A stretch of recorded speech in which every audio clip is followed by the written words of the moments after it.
Hello and welcome to another devotional connection.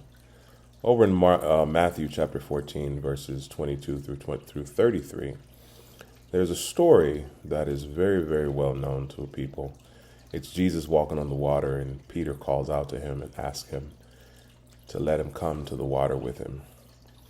And as many times I've read this story, and I was listening to a speaker earlier today, and he pointed out something that I want to bring to you today. It was Peter in this story that asked Jesus to come. Jesus didn't tell him, "Hey, Peter, why don't you come out in the water with me?"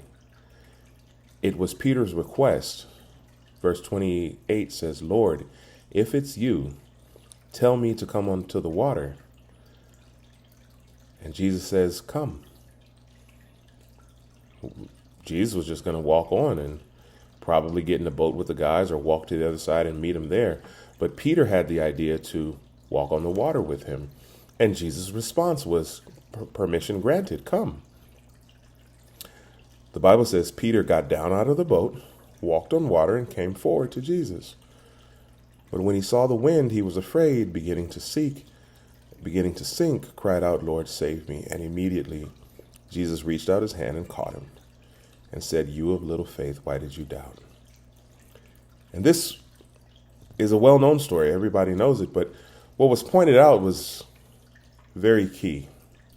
So I'm going to bring it to you.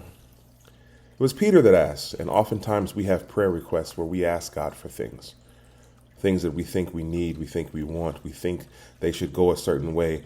And we ask him for ministries, for finances, for different situations to come out the way we want. And sometimes he will grant them and he'll say, "Okay, granted, I'll do that for you." But the Bible points out that Peter was looking at Jesus when he asked him. And when he got down out of the boat and he walked on water, he was looking at Jesus. When he came towards Jesus, he was looking at Jesus.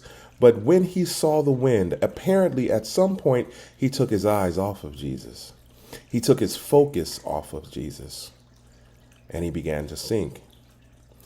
Sometimes we ask God for the thing we want. We ask Jesus for the car. We ask Jesus to handle the situation. We ask Jesus to handle certain people, certain things that come up. We ask Jesus to bless our ministry. And then he does that very thing. He gets it off the ground. He takes care of it. He blesses. And then what do we do in response? We take our eyes off of Jesus. We act like we don't need him. We act like we did something ourselves.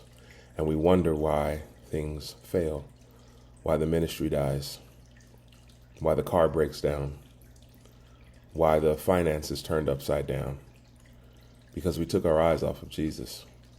It's not that we weren't doing the work for him, but we took our eyes off of him. Peter experienced this and had to cry out, "Lord, save me." And Jesus had to get back in the boat with them to get him to the other side. I guess the moral of the story and the point that I'm trying to make is to don't take your eyes off of Jesus. No matter what he grants, no matter what he gives, no matter what he offers, remember that nothing is more important than you being focused on him. Seek ye first the kingdom of heaven and his righteousness, and everything else will be added unto you. Moses knew this. It has become my mantra. Presence over power and promise. Stick with God. Keep your eyes focused. And don't let anything distract you. Not the wind, not the rain, not the sunshine. Keep your eyes focused on Jesus, and everything will be all right. Talk to you soon.